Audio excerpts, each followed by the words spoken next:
Deutéronome, chapitre 21. Si, dans le pays dont l'Éternel, ton Dieu, te donne la possession, l'on trouve étendu au milieu d'un champ un homme tué, sans que l'on sache qui l'a frappé, tes anciens et tes juges iront mesurer les distances à partir du cadavre jusqu'aux villes des environs. Quand on aura déterminé la ville la plus rapprochée du cadavre, les anciens de cette ville prendront une génisse qui n'est point servie au travail et qui n'est point tirée au joug. Ils feront descendre cette génisse vers un torrent qui jamais ne tarisse, et où il n'y ait ni culture ni semence.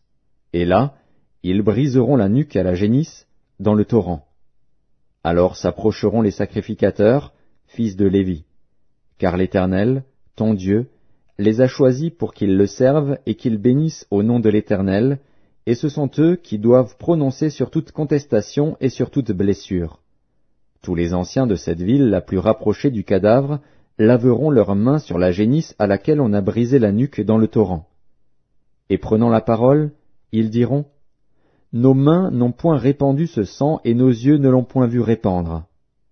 Pardonne, ô Éternel, à ton peuple d'Israël que tu as racheté. N'impute pas le sang innocent à ton peuple d'Israël, et ce sang ne lui sera point imputé. Ainsi, tu dois faire disparaître du milieu de toi le sang innocent, en faisant ce qui est droit aux yeux de l'Éternel. Lorsque tu iras à la guerre contre tes ennemis, si l'Éternel les livre entre tes mains, et que tu leur fasses des prisonniers, peut-être verras-tu parmi les captives une femme belle de figure, et auras-tu le désir de la prendre pour femme. Alors tu l'amèneras dans l'intérieur de ta maison. Elle se rasera la tête et se fera les ongles, elle quittera les vêtements qu'elle portait quand elle a été prise, elle demeurera dans ta maison, et elle pleurera son père et sa mère pendant 1 mois. Après cela, tu iras vers elle, tu l'auras en ta possession, et elle sera ta femme. Si elle cesse de te plaire, tu la laisseras aller où elle voudra, tu ne pourras pas la vendre pour de l'argent ni la traiter comme esclave, parce que tu l'auras humiliée. Si un homme, qui a 2 femmes, aime l'une et n'aime pas l'autre, et s'il en a des fils dont le premier-né soit de la femme qu'il n'aime pas, il ne pourra point, quand il partagera son bien entre ses fils, reconnaître comme premier-né le fils de celle qu'il aime, à la place du fils de celle qu'il n'aime pas, et qui est le premier-né.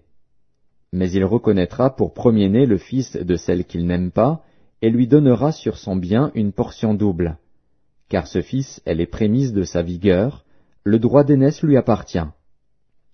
Si un homme a un fils indocile et rebelle, n'écoutant ni la voix de son père, ni la voix de sa mère, et ne leur obéissant pas même après qu'ils l'ont châtié, le père et la mère le prendront, et le mèneront vers les anciens de sa ville et à la porte du lieu qu'il habite.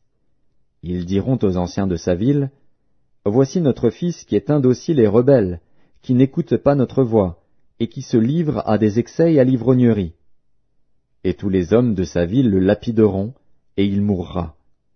Tu ôteras ainsi le mal du milieu de toi, afin que tout Israël entende et craigne. Si l'on fait mourir un homme qui a commis un crime digne de mort, et que tu l'aies pendu à un bois, son cadavre ne passera point la nuit sur le bois. Mais tu l'enterreras le jour même, car celui qui est pendu est un objet de malédiction auprès de Dieu, et tu ne souilleras point le pays que l'Éternel, ton Dieu, te donne pour héritage.